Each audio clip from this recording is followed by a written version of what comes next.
Why are we finding so many people in the nation of Australia talk a good line, but you're not living it out in your behaviour? You're not living it out in your establishment.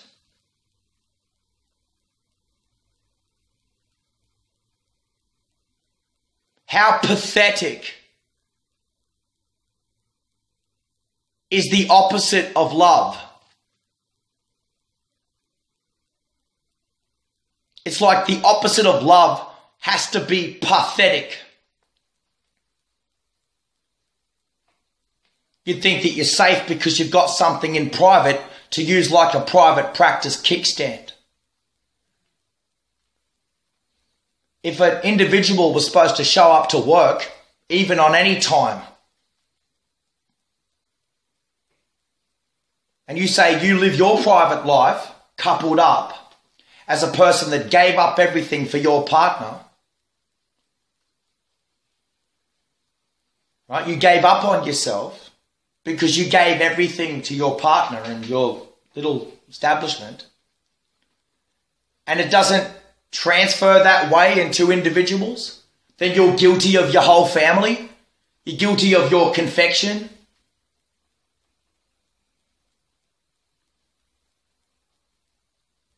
It's like knowing where your priorities are. Are you really in love? Or is this just a pathetic setup? The fact that no, you are not an individual. So we want to maintain individuality. But how are you supposed to be incumbent that way? That's a good question. How are you supposed to be incumbent? You've got to maintain your individuality no matter what. Like your personal dividend.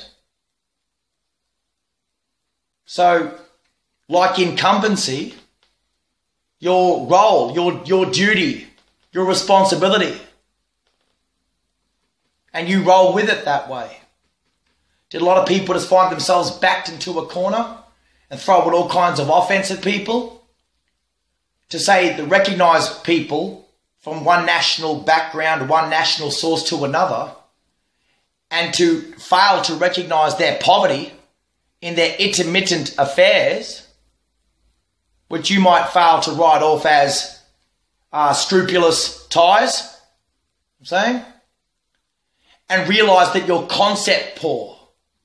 It's the fact that you are concept poor.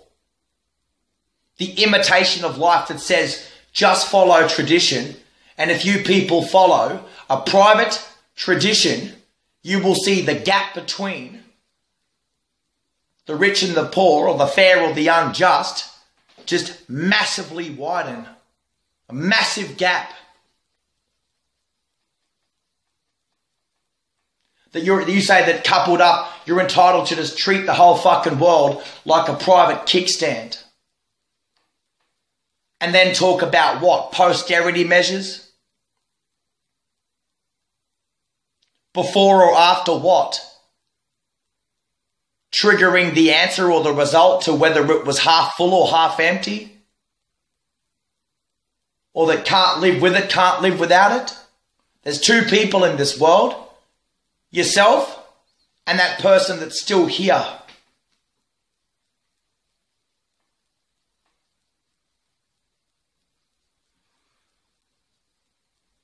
In that counterclockwise activity that makes you know, gee, some men are absolutely pathetic.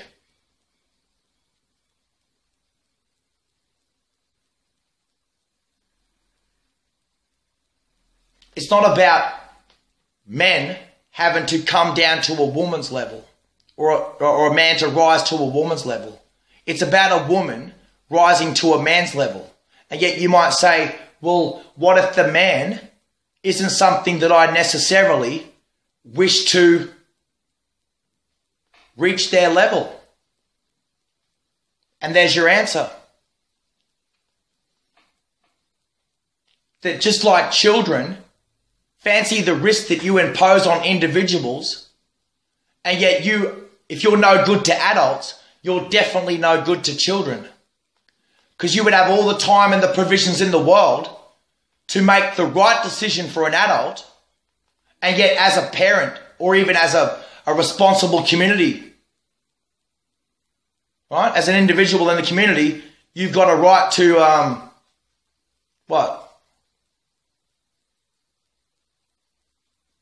Guide children through the truth too, or something. Or guide them not to it, but through it. How many of you people are still playing catch up to people's children?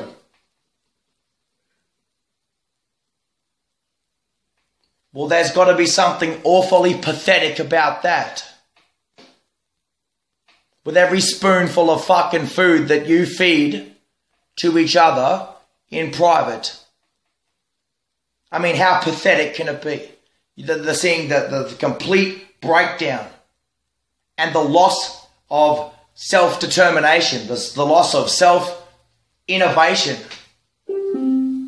Unable to get those little things done that go so far in the end, go such a long way. Wouldn't even matter if it was the way in which your house was presented, but the way in which your life presents itself. The agoraphobia couldn't be any more clear in a world like this, where you people are looking for a fucking hole like mice. You can't even fit furniture through your front door. How much more of a fucking hole are you looking for? Privately, like the gash and scratch thing. What's a gash without a scratch? Before you flash your gash and make people fall into it like a photograph or a piece of paper called money, or some criminal allege brought before somebody else's fucking attention through a letterhead. Can you believe it? And people do the deed on people, a negative deed or a positive deed, by way of a message or a piece of paper. And the business rendition is beyond magnitude in some people's life. Like the individuality meets the incumbency factor. I can't believe you had an assistant get on the front foot and do that for you, only to go back and spruik to the world that you govern and manage an extensive territory on behalf of a statewide business or a statewide reputation. Or, the person in which to see, hear it from the horse's mouth or something. You might as well just be writing checks that your mouth can't cash, because it relates to the private kickstand and the cat scratching post, right? And not being able to dance with the devil, just like when you did. That's why you become pathetic. You'll find it's not about love and it's not about pathetic. It's about consent. Consent in the eyes of everyone. Well, what if no one was around to see it? Fancy that. What if there was nobody around to see it? But consent is consent. You must have known that you were there together in the same space, and everybody must have known that. Yeah, we did. Well, fancy if the proximity or the meeting place just doesn't add up, even though we all knew it. It's about as bad as putting a ring on somebody's finger in the eyes of everyone. The only thing people can perfectly remember is that you put a ring on each other's finger in the eyes of a church, 100 people, a priest. You go to divorce. I didn't want any part of this. I didn't want any of this. Okay, well, I could already foresee this coming through contract. Can't live with it, can't live without it. Is it half full, half empty? You're going to fuck me for everything on this? Right? I put that ring on your finger in the eyes of everyone to make sure that, like an investment, I at least get to keep this. So I'll have my ring back and we'll go. Oh, no, you gave me this. People that don't give up a ring, you wonder why now consent's got nothing to do with it, does it? When you say, what's your motive? You wanted nothing, that you didn't want any part of this. You don't want to have a future with this. Well, I'll take my ring back and I'll be off. We'll settle everything else. No, you gave me this. Really? You really want to hold on to that thing? What's your motive, you might say? Where does consent come into it now?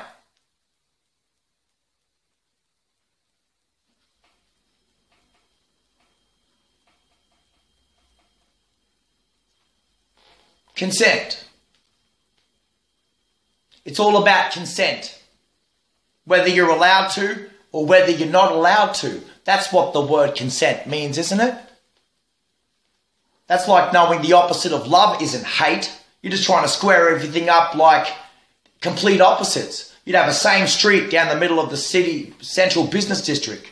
You've got one shop opposite the other. And to be able to always talk about it like advertising, like referred to, fall into it like a gash. Far-reaching implications. Oh, that's a great shop, but the other one across the road is the complete opposite. It's worth nothing. You try to condemn retail shop fronts. So you want to pick me up on this street opposite the cafe. But that's a shitty cafe. Who cares? That's what you get opposite. So how can love and hate mean there's love on one side of the fucking street but hate on the other? Right? Pathway patheticism. Right? Hate doesn't exist. It's all about consent. Because if you don't get consent for something, you might hate the fact that you don't get consent for something. So if you don't get what you ask for consent for, that proves that hate doesn't exist because you didn't get what you asked for consent for. That's where hate comes into it. It's all a consent feature, isn't it? Consent for what? Just as a fake facade? A makeup kit? Or to fake the uniform? Identity fraud? Is there isolation barriers at stake? Consolation tactics? Looking reputable? Disillusionment? Cover and concealment? Cloak and dagger? Isometrics that you were never fit for? Just like dusting under the vase? Or presenting away? Or a three-legged egg and spoon race in a fucking potato sack? And the egg was attached to both of your kneecaps. And there's a 1,600 metre magic mile. What came first? The chicken or the ant?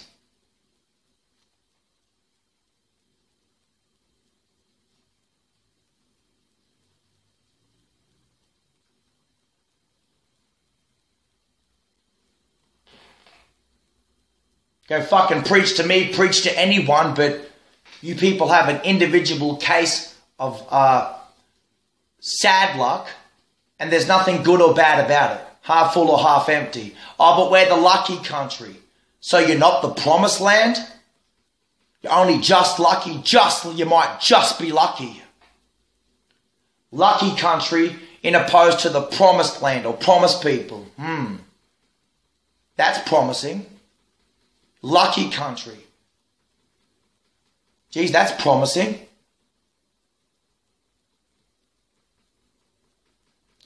You're saying we promise to be an imitator of life. We promise to roll over our local economy on ourselves, and you might just be lucky if we bake a fresh batch of biscuits and somebody gets crumbs. Because we're sick of the age-old system where people have to earn caviar in order for others to have bread. Jeez, bread's a bit better than crumbs. I didn't even know anybody could cook to give a shit. What came first, the chicken or the ant? Three of these things belong together. Come on, can you tell which one's doing its own thing? Brainwashed one would never seek to be. Optimism might differ from an open book policy. And you haven't even got the what it takes to you call yourselves God's gift to man. You're not even a match made on earth. Having to close your breach, you're penetrated, close the breach, process, get on with it. At what stage do you find yourselves holding it so close to you, like you're a pathetic people with nothing. And that turned out to be your whole wide world. A pathetic loss at some stage that saw you people become a Klingon. But never sufficed the reference, because being an imitator of life and the melting pot, you go looking for death and you can't find it, like ink on the page or ink on the flesh, because be it an imitator of life, you can't really fucking expect people to believe in life. That you did that all by yourself? Where'd you come up with it? You say scientific hypothesis is supposed to work the same way, like stolen intellectual property. You know? So some people have acquaintances, others have friends. Who is your fucking acquaintance? Where did you get it from then? That hypothesis, we're experts in scientific hypothesis. Well, just like whatever you fucking lay with and sleep with every night, or wake up to every day, right? You got no problem being able to unplug, pack up and fuck off right now because you are an expert in scientific hypothesis. Don't forget to leave your ring. I mean, after all, science is conscious utility. I hate to think you would trip, fall, land, end up with a fistful of flowers before you end up with just one goddamn hypothesis theory. Nobody's got every fucking day to be able to... They can't afford to buy another ring for someone. Could be someone's mother's ring. And if you lose that fucking ring, you're in big trouble. You might have even had to lie. A little white lie. Or an emotional mail of some sort. Not to share the information as to where you got that ring from. But you got to give it back. Because if you don't give it back, what's the fucking motive in a world like this? You were born into the world with nothing. We're not talking about personal relationships here, but it's kind of the same. A world that requires restoration. More restoration, less capital gains or innovation. You know? Restoration of perfectly good space.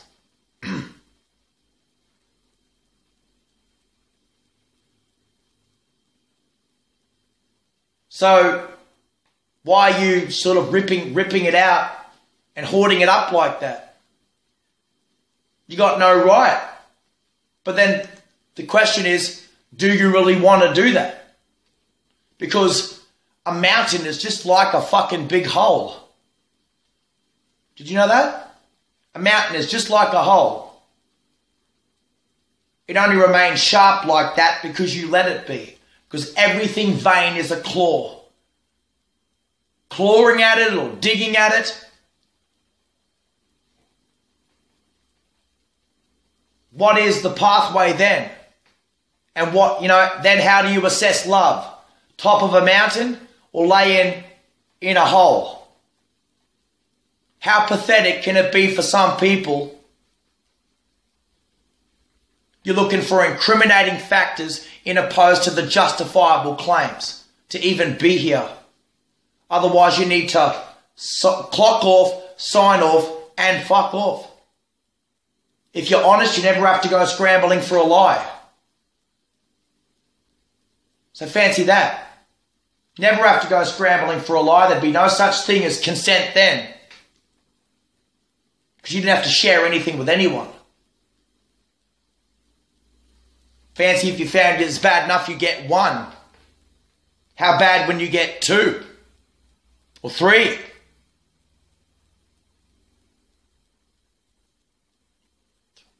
Returning to the scene of the crime twice. 3 times. You just turn a mole cave to a fucking ant mound. And that's your business code? You can't bring health and justice to one person. You're guilty of your wife. You're guilty of your husband. You're guilty of your children. Before we start talking about, is it half full, half empty? It's pretty obvious. It's half full. Because if there was anything in it whatsoever, you've got to be able to compensate for the fact there was.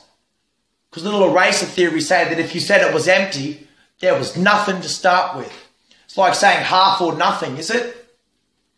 Like a prenup in opposed to a fucking no nuptials or prenuptials. Fancy if that was it.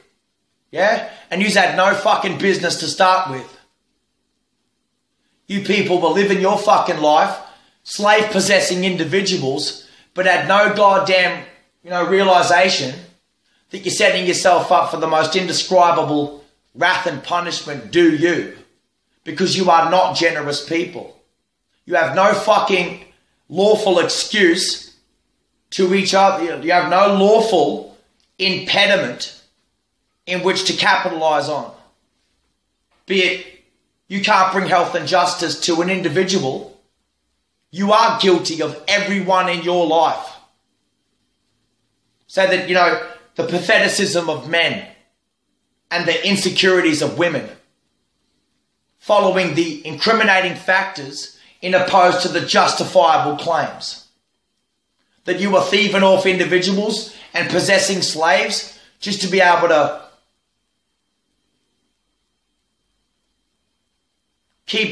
upkeep and maintain one.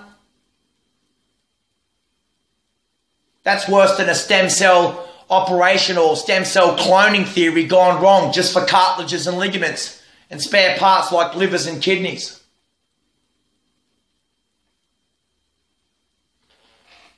Intricate by design, but then the power of your life is the power of design.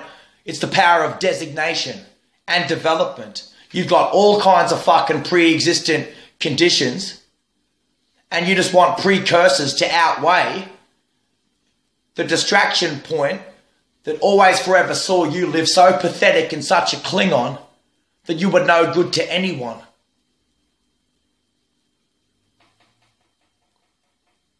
Everything was a personal piggy bank and a miracle dolomite strategy. That's why you tend to rape people, don't you? You will rape people and extort them, holding everybody at ransom for something that you haven't got, I suppose, because you can't actually get it up or get up because you're too afraid of your own shadow defense techniques and shadow defense strategies. You don't have to kill yourself. You just have to hand it over to somebody else, not people, right? But you have to hand over the consent so that we make good use of it in a world of prayer and supplication, peace and restoration. Can't live with it, can't live without it. Must be something else in these people's lives. Why? Because you're a stateless foreigner. It's so stateless, you're so foreign on these matters, you wonder what transliteracy fears are. In opposed to, first and foremost, you're a stateless foreigner. How do you reuse toilet paper and eat it for lunch? Yeah? Then why are you back at work doing that? Must be making a bit of a mess. Yeah? Having to ask someone after the fact when something happened. Yeah? What are your interrogation features in opposed to Confederate bond schemes? Well, it's very simple. We don't use it. Yeah? Well, how do you think I knew where to look for it? How do you suppose that I knew where to look for it? It's very simple. You don't bring it in. Daylight saving might preclude a different assessment. When no drama's too big if you conduct your heart properly, but like the difference between any two is just skipped off beat a bit or skipped the beat, did you? You were hoping that the record just remained within the groove.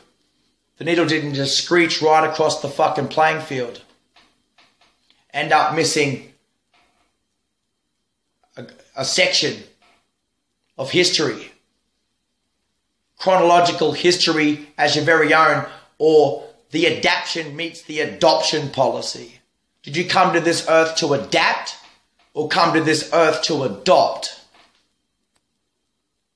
just to survive the race. Knowing that the possession factor meant that you treated every slave in your life like a three-legged egg and spoon race in a potato sack, rather than break free of that cantering exercise and find some other goddamn Davenport and figure out hocus pocus